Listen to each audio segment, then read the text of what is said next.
Hello, my wife Elizabeth, and today, reading our 4 chapters through the Bible, we are in the 29th chapter of Dueteronomy. Boy, yesterday we had a real deal about the curses and the blessings. Just one page of blessings and 2 or 3 pages of cursing, and whoo, those curses, man, don't want them anymore. Okay, the covenant renewed in Moab. These are the words of the covenant that the Lord commanded Moses to make with the people of Israel in the land of Moab, beside the covenant that he had made with them at Horeb.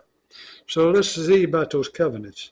And Moses summoned all Israel and said to them, "You have seen all that the Lord did before your eyes in the land of Egypt to Pharaoh and to all his servants and to all his land.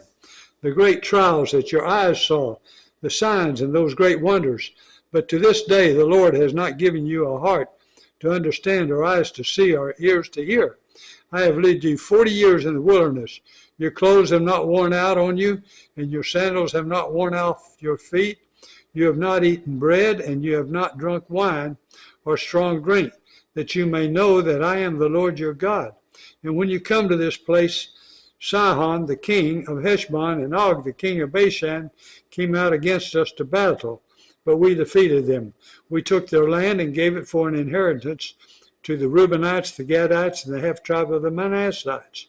Therefore keep the words of this covenant and do them, that you may prosper in all that you do. You are standing today, all of you, before the Lord your God, the heads of your tribes, your elders and your officers, all the men of Israel, your little ones, your wives, and the sojourner who is in your camp, from the one who chops your wood to the one who draws your water, so that you may enter into the sworn covenant of the Lord your God, which the Lord your God is making with you today, that he may establish you today as his people, and that he may be your God as he promised you, and as he swore to your fathers, to Abraham, to Isaac, and to Jacob. It is not with you alone that I am making this sworn covenant, with whoever is standing here with us today before the Lord our God, and with whoever is not with us today. You know how we lived in the land of Egypt, and how we came through the midst of the nations through which you passed. And you have seen their detestable things, their idols of wood and stone, of silver and gold, which were among them. Beware lest there be any among you, a man or woman or clan or tribe, whose heart is turning away today from the Lord our God, to go and serve the gods of those nations. Beware lest there be among you a root, bearing poisonous and bitter fruit, one who, when he hears the words of his sworn covenant, blesses himself in his heart, saying, I shall be safe, though I walk in the stubbornness of my heart. This will lead to the sweeping away of moist and dry alike.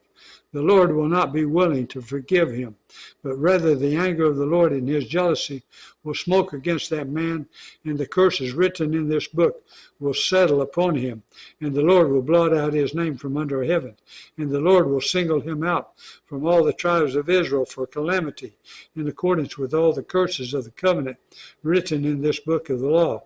And the next generation, your children who rise up after you, and the foreigner who comes from a far land, will say, when they see the afflictions of that land and the sicknesses with which the Lord has made it sick, the whole land burned out with brimstone and salt, nothing sown, and nothing growing, where no plant can sprout and overthrow, like that of Sodom and Gomorrah, Admah and Zebolim, which the Lord overthrew in his anger and wrath. All the nations will say, why has the Lord done thus to the land? What caused the heat of this great anger? Then people will say, it is because they abandoned the covenant of the Lord, the God of their fathers, which he made with them when he brought them out of the land of Egypt, and went and served other gods, and worshipped them, gods whom they had not known, and whom he had not allotted to them. Therefore the anger of the Lord was kindled against this land, bringing upon it all the curses written in this book. And the Lord uprooted them from their land in anger and fury and great wrath, and cast them into another land, as they are this day.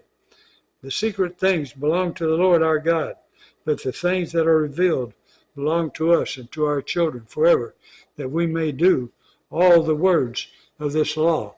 In other words, what Moses was saying was, hey, y'all do what's right and don't do those wrong things and have those curses.